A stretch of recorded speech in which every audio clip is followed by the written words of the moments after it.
Assalamualaikum warahmatullahi wabarakatuh. Selamat pagi dan salam sejahtera untuk kita semua. Ya, terima kasih untuk saya ya dan ya ulang lagi ya, ulang lagi, ulang lagi. Baik, Bang. 1, 2, 3. Assalamualaikum warahmatullahi wabarakatuh. Selamat pagi dan salam sejahtera untuk kita semua. Terima kasih sekali atas undangan dari Universitas Pancasila untuk memberikan sedikit sumbang saran untuk FGD tentang obat di Indonesia ya. Nah, topik yang disampaikan atau diminta oleh panitia ke saya adalah mengenai obat dalam sistem kesehatan. Nah, di sini saya akan mencoba untuk membahas dari berbagai hal yang mungkin menarik untuk kita cermati dalam atau dari perspektif industri ya. Yang pengantar adalah sistem kesehatan dan dinamika industri kesehatan. Kemudian yang kedua, obat sebagai pemasok rumah sakit. Jadi kalau kita lihat memang obat ini bagian yang tidak terpisahkan dari rumah sakit yang sudah berkembang menjadi sebuah industri. Kemudian ketika bicara mengenai industri, poin ketiga akan membahas mengenai lingkungan ekonomi ya, dalam konteks sektor kesehatan pasca pandemik yang sangat menentukan pengembangan rumah sakit dan tentunya industri obat di dalamnya. Kemudian penutup. Oke, kita akan mulai dengan pengantar ya, jadi sistem kesehatan dan dinamika industri dalam sektor kesehatan. Kalau kita lihat secara teoritis ya, kerangka sistem kesehatan ini ada sistem building blocks yang mempunyai apa yang kita sebut sebagai tujuan di sini ya. Jadi ini blocks yang terdiri dari berbagai komponen, pelayanan kesehatan, SDM, sistem informasi. Nah, di sini medical products, vaksin dan teknologi, pendanaan, financing, serta leadership dan governance. Nah, ini yang satu isu kunci sistem building blocks ini yang sedang di dalam konteks transformasi kesehatan Kemenkes sedang di-align, ya, sedang dikembangkan bersama-sama dan untuk meningkatkan akses dan cakupan kesehatan, quality, kemudian safety, ya, yang harapannya itu akan dapat meningkatkan outcome, tujuan sistem kesehatan, yaitu improve health, ya, yaitu status kesehatan yang meningkat, termasuk juga pemerataannya di seluruh Indonesia. Dan responsiveness-nya, bagaimana responsiveness terhadap gangguan ataupun terhadap suatu kejadian yang luar biasa atau pelayanan kesehatan yang responsif pada masyarakat. Kemudian juga social and financial risk dan juga improve efisiensi. Nah, ini semua yang menjadi semacam tujuan dari sistem kesehatan. Oke, nah sekarang kalau ketika masuk ke salah satu komponen ya dalam sistem kesehatan, kita akan masuk pada apa yang disebut sebagai jenis-jenis obat ya yang sesuai dengan kebijakan obat di Indonesia itu ada 4 pilarnya. Yang pertama adalah obat kimiawi, kemudian obat bioteknologi, kemudian 3 vaksin, dan keempat adalah herbal ini. Nah, ini semua dikonsumsi atau digunakan oleh para pengguna di masyarakat secara petisi ya, yang obat-obat bebas dan etikal ya dengan resep dokter. Nah, ini secara garis besar ya. Nah, namun kita perlu juga untuk melihat bagaimana penggolongan ini dalam konteks dinamika industri kesehatan ya. Jadi ini yang menjadi satu hal yang menarik untuk kita lihat. Oke, sehingga di sini saya akan mencoba masuk ke apa yang kita sebut sebagai sebuah framework ya, kerangka konsep untuk menerangkan mengenai dinamika sebuah industri ya. Yang menurut Michael Porter ya, itu sudah lama nih kerangka konsepnya nih, tapi masih dipergunakan sampai sekarang. Ya. Jadi kalau kita lihat kerangka konsep ini akan menggambarkan sebuah dinamika dan saya akan masuk ke rumah sakit sebagai bagian penting dari sektor kesehatan yang sudah menjadi industri ya. Di mana ada semacam kompetisi dalam industri, ada ya persaingan ya antar firma atau antar rumah sakit ini. Nah, di sini ada pemasok rumah sakit ya yang akan memberikan pengaruh pada perusahaan di sini termasuk obat, ya, alat kesehatan, SDM, spesialis dan sebagainya. Kemudian juga kita akan lihat pembeli pilihan rumah sakit. Nah, ini siapa mereka? Nah, ini yang jadi satu isu kunci yang kita akan coba kelompokkan dalam konteks CKN, itu adalah BPJS, yang dari BPJS dan yang non BPJS. Nah, ini yang menarik untuk kita lihat ya. Jadi klasifikasi pembeli ini yang sangat dinamis di mungkin 8 tahun terakhir di Indonesia ini. Kemudian ada pesaing potensial. Jadi bagaimana mungkin yang saat ini belum masuk ke Indonesia atau sedang merencanakan untuk masuk ke Indonesia sebagai rumah sakit atau kesehatan atau penanaman modal dalam negeri yang juga akan mengembangkan rumah sakit. Kemudian di sini ada produk substitusi. Nah, industri itu selalu dinamis ya. Jadi dari masa ke masa itu akan berbeda-beda ya situasinya. Dan dinamikanya itu sangat terpengaruh oleh berbagai macam faktor, termasuk yang sekarang sangat kita rasakan, yaitu pandemi COVID-19. Nah, oleh karena itu memang pemahaman akan industri ini yang perlu kita cermati ya, bahwa kita tidak bisa, tadi tanda kutip ya, itu mengabaikan dinamika ini untuk kita pakai dalam menyusun strategi, entah itu di rumah sakit ya, atau di industri farmasi obat, ataupun di industri alkes, pengembangan SDM dan sebagainya. Jadi kita masuk ke dunia yang sudah menjadi industri yang dinamis. Oke. Nah, mari kita lihat yang pertama ya. Jadi tentang data rumah sakit. Nah, ini kelihatan sekali dinamikanya juga sangat-sangat menarik ya, berkembang. Di 2014 sejak adanya BPJS itu kelihatan meningkat tinggi ya. Nah, tapi yang meningkat adalah swasta ya. Dan swasta di sini adalah swasta yang for profit ya, yang berbentuk PT. Nah, ini yang perlu kita cermati ya. Rumah sakit pemerintah tidak banyak berkembang walaupun tetap ada pertumbuhan. Kemudian yang menarik di dalam industri rumah sakit ini, kita menjumpai fenomena yang mungkin dalam waktu 15 tahun terakhir itu berkembang dan sekarang semakin cepat perkembangannya, yaitu perkembangan bentuk rumah sakit jaringan atau chain hospital yang ini mirip dengan hotel atau restoran ya, atau supermarket yang menggunakan model chain jejaring ya, di mana memang proses bisnisnya itu bisa menjadi sangat efisien ya dengan berbagai pemusatan untuk pengamanan supply-nya. Nah, ini seperti kita lihat dari Siloam, ada sekarang BUMN juga bergabung menjadi IHC ya, kemudian juga Buddha dan sebagainya. Nah, ini yang juga kelompok-kelompok jaringan inilah yang akan membawa perubahan besar, termasuk bagaimana pembelian obat dan alat kesehatan di anggotanya. Dan jangan lupa juga bahwa kita mempunyai persaingan juga dengan rumah sakit yang ada di luar negeri. Nah, ini yang menarik ya. Jadi banyak sekali pasien yang berobat ke luar negeri, terutama mereka yang menengah ke atas ya.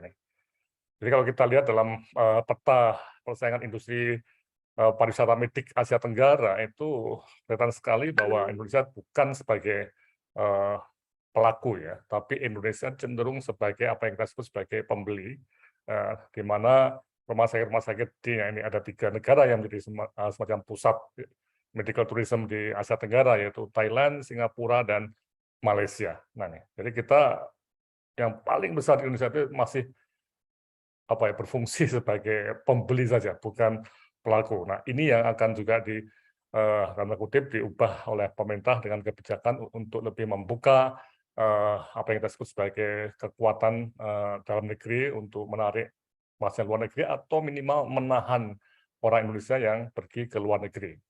Nah, kalau kita lihat seperti di Malaysia ya, ini gambar ini ya, itu menunjukkan bahwa sebelum COVID-19 itu ada sekitar 670.000, yaitu hampir 700.000 orang Indonesia pergi ke Malaysia untuk berobat. Dan Malaysia ini dari 1,2 juta medical turisme atau orang dari luar negeri yang datang ke Malaysia itu 700.000 itu dari Indonesia, besar sekali. Nah, ini kita bisa bayangkan betapa tanda kutip ya, besarnya devisa kita yang pergi ke Malaysia. Kita belum hitung yang berapa yang di Thailand, yang di Singapura dan tentunya juga yang ke Amerika Serikat, Australia ataupun ke Eropa. Oke, nah dengan latar belakang ini, paper ini coba membahas kelompok pembeli obatnya nih tadi dalam model Five Forces Portal tadi ya, dalam konteks JKN di Indonesia. Jadi kita akan melihat mencoba untuk membagi pembeli obatnya itu siapa dalam konteks pembelinya nih. Nah, ini juga sangat penting untuk teman-teman di Indonesia Pancasila ya, FGD ini juga tolong disiapkan saja cuma untuk pesan aja di sini, untuk Omnibus Law yang terkait dengan obat. Karena sebentar lagi dalam waktu 2 bulan ke depan itu banyak sekali pembahasan mengenai RUU tentang kesehatan yang Omnibus Law, dan di dalamnya ada komponen mengenai perbekalan kesehatan termasuk obat dan alat kesehatan. Nah, artinya apa? Bahwa disitulah regulasi-regulasi yang sangat kuat ya dalam level undang-undang itu akan dibentuk untuk obat yang sudah menggunakan industri ini. Oke. Nah, sekarang mari kita lihat obat sebagai pemasok rumah sakit yang nantinya akan terkait dengan lingkungan ekonomi, dengan pembelinya ya. Nah nih, jadi ketika bicara mengenai pembeli ini, tentunya kita akan masuk pada tadi, JKN ya. Tapi kita akan lihat dulu sebagai obat sebagai supplier ya, samping Alkes dan SDM rumah sakit. Nah, di sini ini data dari Business Monitor Internasional ya, yang udah agak lama ya, itu memang konsumsi obat kita tuh masih rendah dan omset ekonominya obat industri farmasi Indonesia itu setara dengan satu perusahaan rokok yang paling besar di Indonesia. Jadi kita itu masih kecil ya konsumsinya.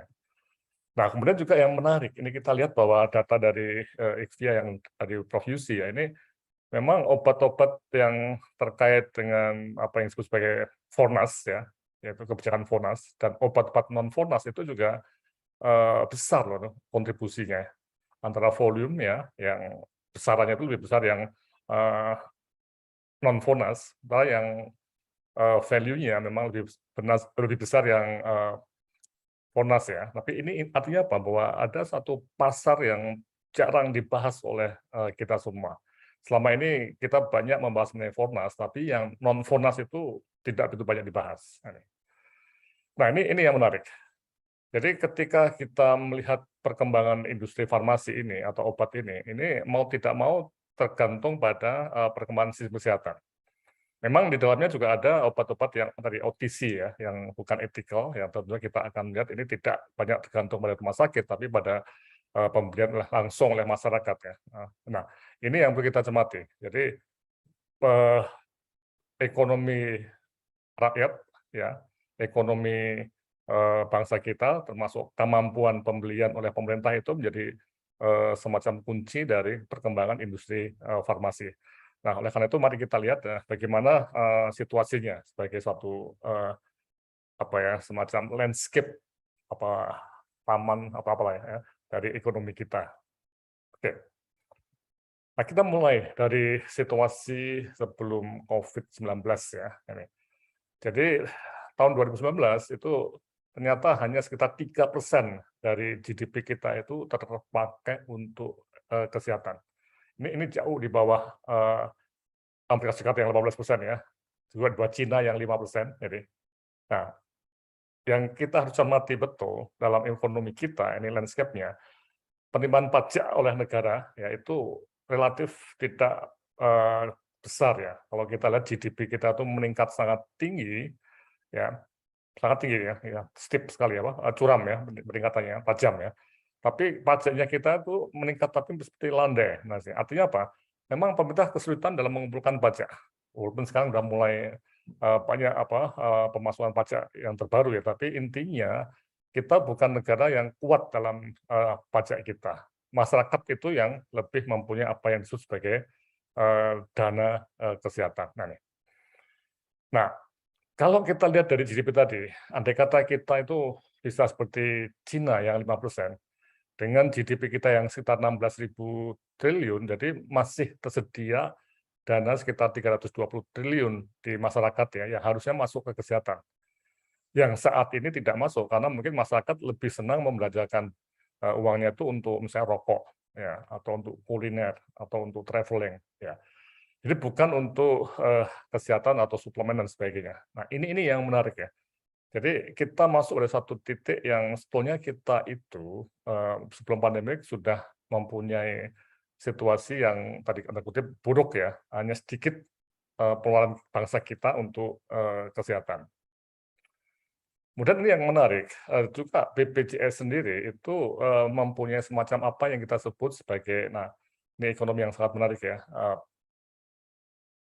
posisi yang dilematis ya. Memang BPJS itu berasal dari social safety net ya, jaring pengaman sosial yang tentunya berbasis pada pelayanan dasar dan standar untuk masyarakat. Kalau di Thailand itu untuk kelas menengah ke bawah, itu yang perlu ditolong oleh pemerintah supaya tidak terjadi suatu kejadian katastrofik untuk kesehatan.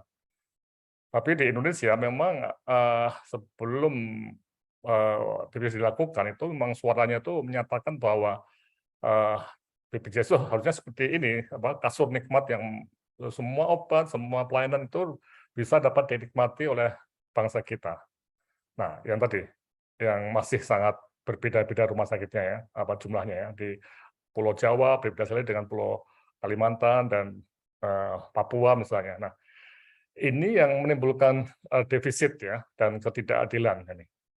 Nah, ini yang menarik ya. Jadi ketika kita mau memberikan pelayanan yang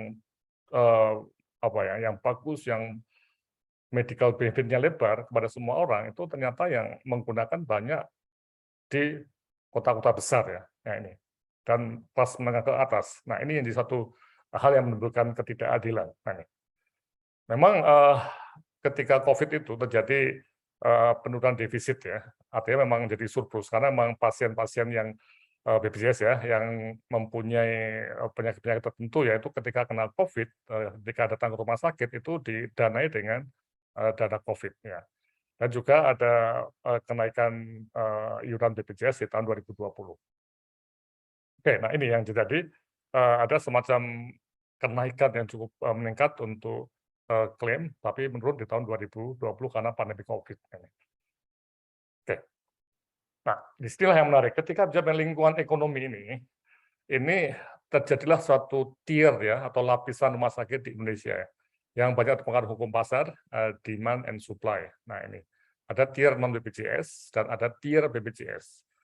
Ya, ini yang terpengaruh demand and supply banyak, yang di sini banyak terpengaruh oleh politik anggaran dan tekanan DPR. Nah, ukuran ekonomi dibatasi oleh premi dan kemampuan fiskal pemerintah menutup defisit.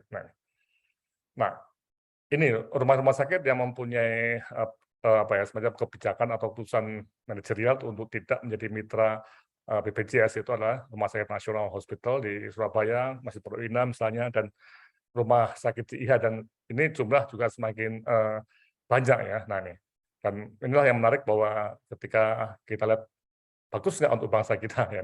Ini menurut saya ini termasuk bagus karena membantu BPJS, jadi mengurangi tekanan ke BPJS karena mereka akan menggunakan banyak income-nya atau bukan banyak ya, pendapatan mereka untuk pelayanan kesehatan, termasuk tentunya obat ya di sini.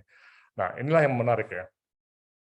Nah, jadi memang pertanyaan sangat menarik dalam konteks obat dalam sistem kesehatan itu apakah bisa meningkatkan tadi ukuran ekonomi sektor kesehatan sehingga semua industri dalamnya itu termasuk industri rumah sakit dan obat itu bisa tanda kutip itu lebih lega ya.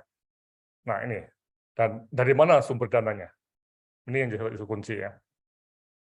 Nah karena kalau kita bisa menaikkan GDP ya itu bagus sekali. Tapi kalau GDP naik tapi kesehatan tidak begitu naik, nah ini menjadi satu hal yang problematik ya. Karena tadi industri pemasok seperti di farmasi juga tanda kutip seperti sesak napas, juga para dokter itu akan sulit untuk mendapatkan income yang baik dan merata ya. Nah ini yang jadi satu isu kunci. Nah sekarang memang kalau kita lihat dari mana dana sektor kesehatan akan ditingkatkan. Nah ini dana pemerintah itu semakin lama semakin berat ya. Tahun-tahun pandemik itu ditandai dengan pinjaman utang yang semakin meningkat ke berbagai donor, berbagai peminjaman ya, seperti ke Bank Dunia dan sebagainya. Nah, ini apa artinya? Nah, kalau kita lihat yang merah ini, itu adalah pinjaman bunga ya. Nah, ini kita bisa melihat ya, pasca COVID itu meningkat ini, meningkat nanti 2023 itu paling besar di sini ya, kemudian turun ya. Nah, artinya apa? Ini akan mendesak apa yang disebut sebagai celah fiskal atau kemampuan fiskal untuk mendukung atau mendanai pelayanan-pelayanan publik termasuk kesehatan. Nah, ini yang menjadi masalah besar ketika kita bicara mengenai bagaimana sektor kesehatan dapat berkembang dari pemerintah. Artinya pemerintah akan mempunyai kesulitan dalam mendanai atau kesulitan ya, keterbatasan. Nah, nih. Nah, oleh karena itu memang kita harus lihat kembali pada tantangan ke depannya ketika GDP DPR juga akan tumbuh lagi pasca pandemi ini dan APBN dalam tekanan, ya mana mau tidak mau peluangnya memang kita harus juga mencari masyarakat yang mampu ya, yang diharapkan banyak menggunakan dana sendiri untuk pelayanan kesehatannya. Nah, ini artinya apa? Kita akan masuk pada apa yang disebut sebagai kelompok non BPJS ya, yang mungkin tadi dari mananya tadi itu akan menjadi semacam sumber dana yang akan bisa meningkatkan anggaran kesehatan bangsa ini lebih dari 3% dari GDP. Ini. Jadi pemerintah iya harapannya meningkat, tapi tadi kemampuan fiskal pemerintah itu lemah sekarang ini. Ya, tahun depan apalagi ketika tensi atau tekanan ekonomi global yang buruk itu juga akan membuat situasi agak sulit ya.